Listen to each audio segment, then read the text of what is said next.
her goal is not in her.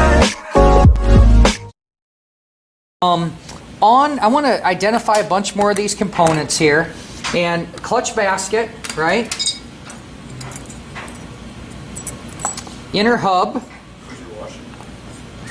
Thought it was missing. That's common that this sticks, and then when you move your parts around, you lose it. But here's the big thing. I know I talked about this once before, but we're going to do it again. Okay? That bearing and bushing assembly in this clutch, and in every single clutch, has to be taller than this basket. Okay? If it is not, when you torque this down, because now we're splined, now we're physically attached to the main shaft, when I torque this down, it'll physically lock these two together. Okay, they run completely separate of each other. So let me show what this looks like. With the washer in place, it raises this up, and now the back of this does not make contact with the rivets or the basket. Let's make sure we understand this too. When the engine is running, the clutch basket is always turning. It is not coupled, and let me prove this here. Let's see. Okay, I'm holding the main shaft, right? It's not rotating. And do you see how the transmission is not turning, but my engine is? Yeah. Okay? If I'm attached here with my inner hub, would you agree with me that for this, if something is coupled to this, it has to turn the transmission? Right. Absolutely, right? So how we do that is with all the parts of this clutch, all these plates between steels and fibers. We're going to talk about how to check the clutch, how to measure it. This clutch is in terrible shape. See all the notches in there? Oh, yeah. Do you see how consistent that looks all the way around the clutch? Yeah. It's consistently screwed up.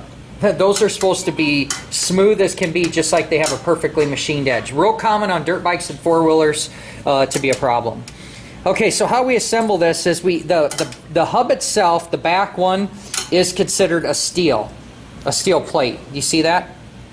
Yeah. Okay, that's considered a steel. Then we do a fiber, and we're going to get into a lot more detail on this. I'm going to talk about these steels real quick. You remember me talking about how they're made with like a big press that just punches these out? And there's some assumption that I have Googled YouTube videos like crazy trying to see how these are made. One side is rounded, and the other side is flat. When the press comes and punches this out, it rounds that edge. I'm going to flip this over. And when I go here, it's a much more sharper or straight edge. Does that make sense? So there's a couple different, rules on this. For example, most people say flats in. And most of the factory clutches I ever take apart, it seems like the flat side of the plate is in. Like if you work on a brand new vehicle that's never been taken apart before. But the common agreed procedure is that either all rounded side in or all flat side in. Does that make sense? So I'm going to stick to flat sides in, the flat side down, and that's the way I'm going to do it. For the first time ever in print, Harley Davidson at Skills USA a couple years ago gave an explanation on that, or didn't give an explanation, they gave a direction on this, and it was on the V-Rod where they talked about the plates had to go in a certain direction, but that particular engine had a push rod in here that lifted the pressure plate on and off. And it's really got us thinking about trying to look at the other manufacturers. This one here, to take the pressure off, we pull it right here. On that V-Rod, it comes through the center of the transmission shaft and takes the pressure off. And they wanted the plates either rounded or flat side opposite the direction that you relieve the clutch. But rule of thumb, guys, I'm telling you, when you guys go read all of your service manuals today, there's no directions. They also don't even reference the flat or the rounded side. Okay, there's nothing in there. So I'm going to take a look at this again. I got a sharper edge and a round edge. And what I want you guys to do today too, tell me whether you can tell the difference. Okay, sometimes these plates, do you see how the lines are just straight here? Sometimes they'll be diagonal, and you'll have like 3 plates that are straight, and then you need to put a diagonal one in. You really need a service manual to properly install a clutch. The other thing is with dirt bikes and ATVs, we're going to call these the fingers of the basket. Do you see how they're straight all the way down? almost all your street motorcycles, the very top plate has one offset finger. Okay? So you'll have a notch, and it'll only be deep enough for one clutch. The very top one will be offset. Did you ask why? I have no idea. It's an honest answer. Yeah. We've asked and asked and asked. Yamaha, unlike the R1, will, on their clutch plates don't measure any different. They seem identical, and they will have like I don't see if you could see this. They'll have a notch cut out here. They'll have a single notch, and the same exact plate will have two notches, and they will tell you to stack it up in a certain order, lining up certain notches. And you're like, why? It does not tell in the manual. There's no reference training. There's nothing we've been able to find. If anybody out there on YouTube knows the answer to these questions, comment in the comments below, and we'll love you forever. Okay? Put them together, we'll find out fast. You don't. I'll tell you what. You can put these together about any way possible, and what they say will happen is that the clutch will not disengage or engage as well. But the reality is how many thousands of miles does it take? And let's just use sport bike guys for example. Would you agree that there's no way to have a certain expectancy of life expectancy of a clutch on a sport bike? How many wheelies does he do? How many burnouts do they do, he or she? We have to think that it's very difficult to put a life expectancy on a clutch dependent on use. You know, if you got that customer out there that babies it all the time, and you know they baby it and their clutch lasts 3,000 miles, you probably put something together wrong. But the reality of it is we don't have this like really good consistent data to refer back to and go, geez, I should have put the flats in or the round. There's just nothing there.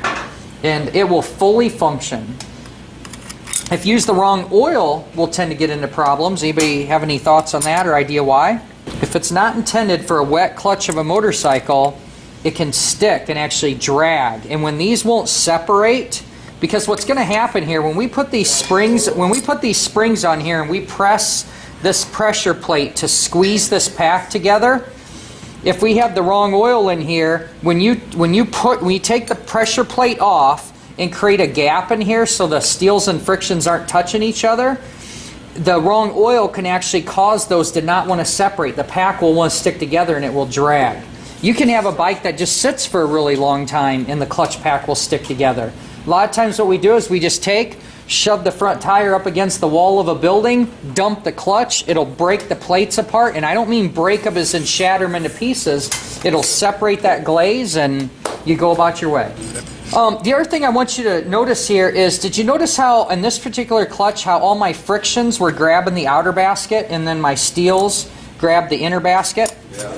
So that's the connection between these two, is between the outer and the inner. How do you know how many plates there should be? Heartfish. Heartfish. Do you think you ever get into one of these that doesn't have enough plates? Yep. How about too many? No. Yeah, what'll happen is you can buy what's called an add-a-plate kit in the aftermarket world, especially for like dirt bikes, and what they do is they make each plate a little bit thinner so that they can add one more plate so that the overall separation between them, there's more surface area. So they'll literally take away enough material from each of like the 7 plates, let's say, to make an 8th plate, and that'll totally screw you up because you'll get in here and you're going to be like, wow, this clutch has too many plates. When it's fully assembled, if it's at the top here, you know, this pack right here, no matter how many plates are in here, you know, it's probably at the right height. Okay, so how's that beneficial then? Because you end up with the same amount. You still end up with the same amount. Well, but you have more surface area because there's more steels and fibers to separate and then compress together. So your assembled height is the same, but when you take the real estate of a whole disc and add in that extra plate, you have more total measurable surface area. So it holds better? Yeah, they say it'll hold more horsepower. Is the big thing about it. We aren't near as concerned about. I got to be careful with this. I want to be careful with my words. With a clutch, it's got 2 functions: to engage and disengage. That's it, right? But typically, where are we more concerned with? Engagement, right? Because you know what? You know what's a commonality between motorcyclists? Pilots. This. And I don't mean full throttle, but we are on the gas more than we're off the gas. We're riding them, right? Okay, so but we do want the clutch to be able to have the function of disengagement, and we want it to be smooth. We don't want to pull the clutch and have the bike jerk to a controlled place again. We don't want it to stutter through the stop. We want that to just be fluid, just as if it isn't even there. We're just pulling it and engaging it engaging the clutch and releasing the clutch. We want it to be really smooth action. Does that make sense? Yep. Another thing we'll do is we'll put way thicker springs in to squeeze the pack tighter. The tighter I squeeze the pack, can I put more horsepower to it? Yeah. Because here's what's happening, guys. You can focus in on here again. And imagine this is all compressed with all my springs, okay, and this is squeezed down. What I'm doing is I'm trying to squeeze this pack so that this can't turn, because so that it can't slip, I should say. This is always spinning. It's always spinning. Engine's running. This is always spinning. But to get to the back wheel, if my back wheel's not moving, okay, and I were in gear and this clutch were bad, this would slip. It would sit and spin in here, okay? Hear what I'm saying? Yeah. If I pull the clutch and I'm in gear and these plates are bad or the springs are really weak, and I put it in gear, these will slip past each other and the bike just won't move forward. Has anybody ever been in a clutch that's bad enough that just won't accelerate? That's what's happening. They're still spinning, but they're doing this. So I'm going to go ahead and I'm going to show this. When you disengage the clutch, when you take the pressure plate off and you relieve this pressure and the pack isn't squeezed anymore, here's what's happening is the main shaft is now not turning, but this turns. Do you see how I'm rotating the basket? This is a little awkward to do. Yeah. So this means the transmission is not moving. That's because you have the clutch pulled in. You can be in gear. It doesn't matter. It doesn't have to be in neutral. You have the clutch pulled in. That stops this because the rear tire, the chain, the drag between the gears and this are just sitting there, and they're just barely, the steels and fibers are just barely dragging across each other. This is turning. This is stationary. When you put it in neutral, what do you do with the clutch? You let go. Now what happens to the inner basket? And so the transmission is turning, but there's no selected gears to the countershaft sprocket. So I'm going to ask you something. How many people would like their clutch to last as long as possible? Okay? I'm going to ask you, all right, so your hand go up. When you pull up to a stoplight, do you put the bike in neutral? No. Okay? So let's think about this. Now, I'm guilty too. So my hand's going up here. How many people pull up stoplight and hold the clutch? Especially if you ride a Harley or a chopper, they're about impossible to find neutral unless you shut the engine off. So about non-existent. So the majority of us pull up to a stoplight and we just pull the clutch, right?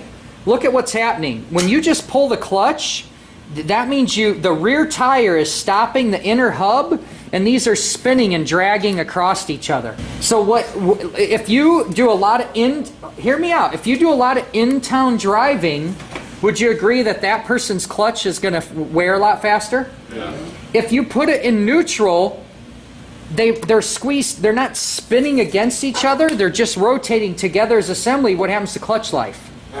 It goes up. Can you imagine sitting at a train or something and just sitting there with the clutch, disengaged? It's building up heat because these two they're separating away from each other just enough. When we disengage the clutch, here's what's happening. We need a good cutaway of this. They're just doing this. That's all the difference. It just moves about like that. So they're just floating. Yeah. Yeah, but they are touching, make no doubt about it. Yeah. So the oil we use is really important and everything else. Did you say that BMW motorcycles have a single friction plate? Yeah, they're just like a car. We've got a Beamer engine out there. They run, even the old ones. The BMWs all the way back into don't quote me if it's 50s or 60s or whatnot. They were an automotive style. They are an engine with a separate gearbox, and in between them is a great big old flywheel clutch. And the very first motor on the bench out there is a BMW, and the clutch on it's this big. It's on like a K100 or something. Like a 10-inch disc. Yeah, if big, I think that thing might be 12. It's huge. It's huge. Okay, let's keep moving forward on this. Once again, demonstration motor. I'm not going to torque this all down, but we're going to have some type of locking fastener, and I want to give you a tip on this. So this, well, it's actually got more edges it could be used.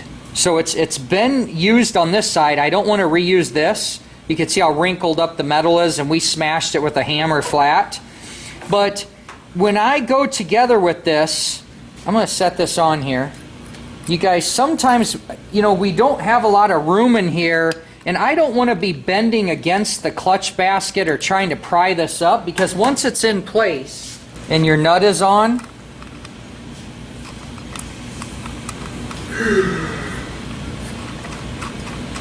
once this is on, we're going to bend this over with pair of pliers just like this, and we're going to bend the edge over once this is torqued to the spec.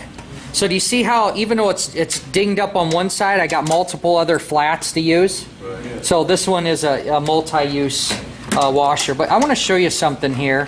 What I like to do is, I don't want to be trying to get the lift, and sometimes you have next to no room in here. So what you want to do, okay, so I'm going to go to a vise here. I'm just going to grab a little tiny edge of this washer here. And the reason I brought my nut was to get an idea. I want to try and be a little more centered here, because I got to be able to thread the nut down, but then I'll just take the washer like this and I'm going to bend it a little bit. Okay? So now, do you see how that's raised up now? Make sense? Because now it gives me a place to grab onto to bend it over. So it's just a little tip to make things a little bit easier, because man, this aluminum here and these fingers and these tabs, they are not pry points. You do not want to be prying off those. You will break those. So I'll go ahead and assemble this on here. I would torque this to spec. Do you bet that there's Loctite on here? Oh yeah. Surprisingly, a lot do not. When they have this locking washer, a lot of times they do not require Loctite. So when they have any type of locking mechanism, it surprises me. Now, every one I was ever doing, I was always putting Loctite on there, and I realized I was just using Loctite where I didn't need to. So, boom, we get a torque wrench on. That's in place. Now, if you take a look at this, where I bent this up, I have something to grab onto to basically pull that over really nice and easy. Had I not done that, I would have to get punches and chisels to get it to lift. So it's a cool little tip to go ahead and just give it. Did I give it barely any bend at all? I mean, just barely any bend at all is what I used on that. So this would be, once again, torqued. We're down to our last couple of steps here. We're going to get our springs on. And I want to make a point here that, do you see how there's room inside of the clutch hub basket? See how there's a depth to it? Okay, look at the last fingers here of the actual, this is called the outer pressure plate. And do you see how it actually has fingers on it?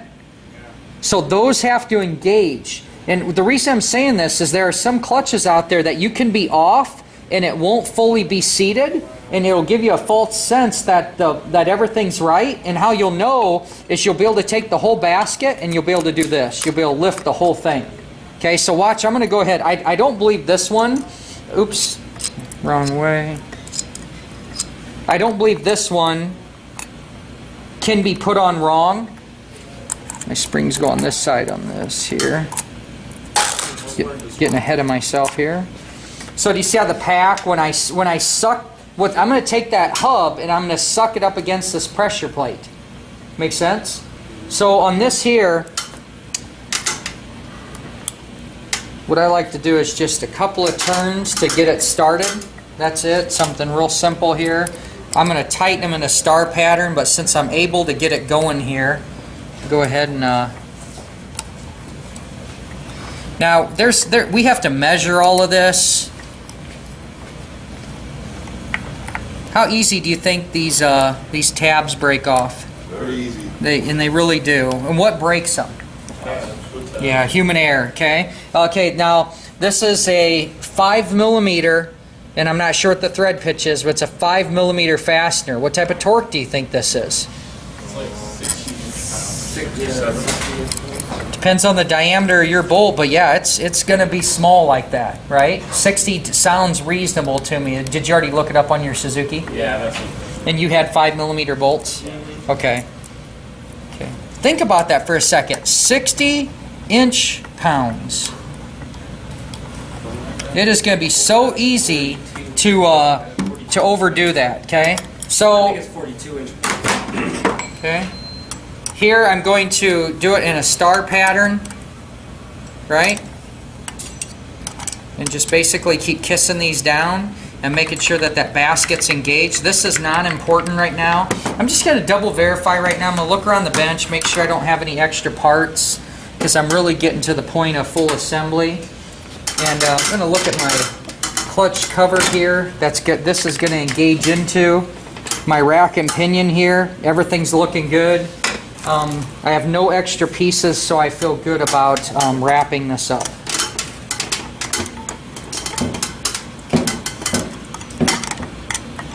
Do you see about, I'm moving that spring down maybe, I don't know, a 1/4 of an inch or so, and then moving to the next one.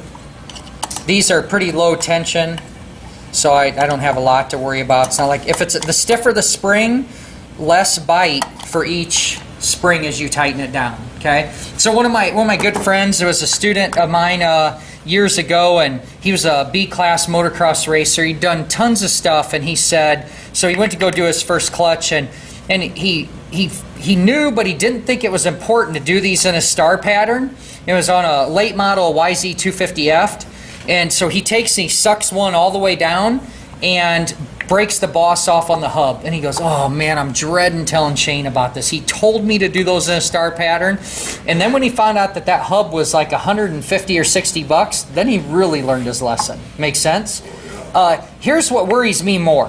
What worries me more is that it doesn't break. What worries me is it cracks and then you don't know it. Does that make sense? That worries me, because when it broke, did it stop him to where he was like, I have to fix this? But if you get a false, or if you get a torque, it isn't even a false torque, but that tab that was inside there cracked and it just didn't fully break off, now it's going to break under load when the customer's riding it. And what that's going to do is it's going to ruin all of this. Okay? So I want you to think about this. These 5 springs here are 20% of the overall spring pressure. Right? 100% is all of them.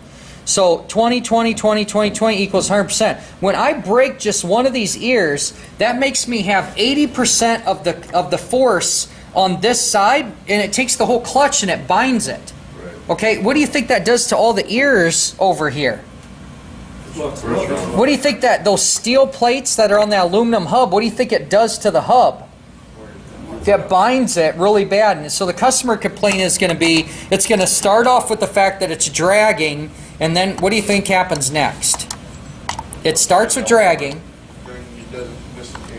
Yeah, it doesn't disengage, Michael. So you know what I want you guys to do? When you think about a clutch not disengaging, you need to think about somebody crashing. Okay, if you cannot remove power from that back wheel when you intend to, and you're out screwing around, I don't care if it's a motocross bike, a four-wheeler, or whatnot, your intention is to stop and you don't, you're going to have an accident.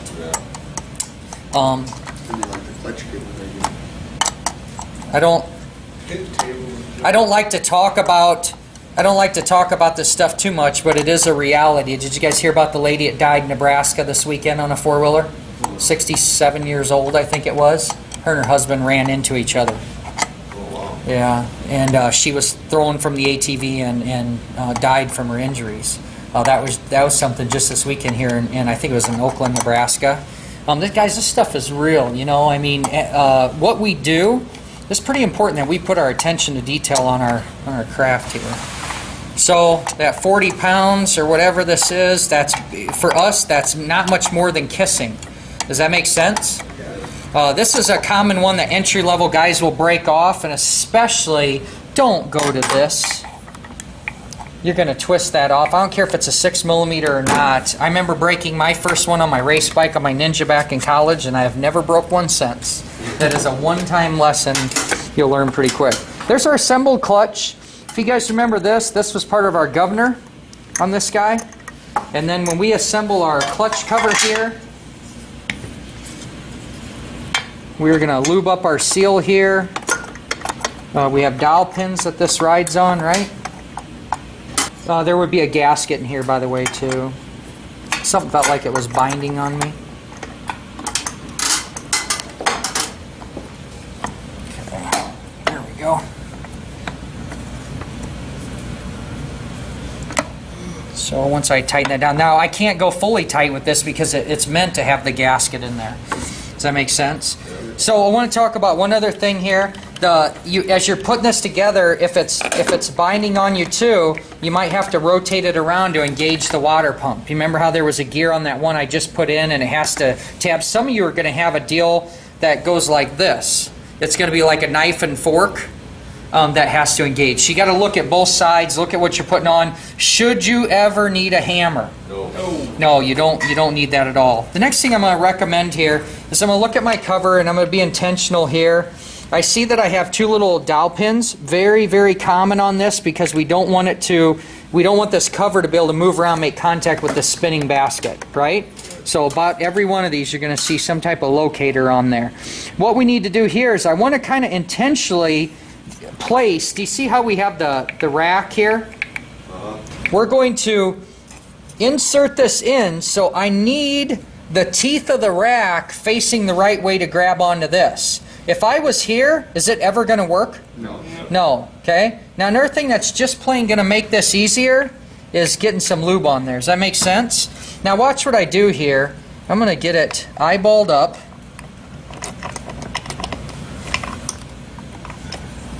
Okay, I'm aiming at my dowel pins, and then I just rotate this into place. Okay, do you see how I just walked it in? So that's how we do that. I put my fasteners in, I'm going to put my covers in, and guys, that's what we need to do our primary components.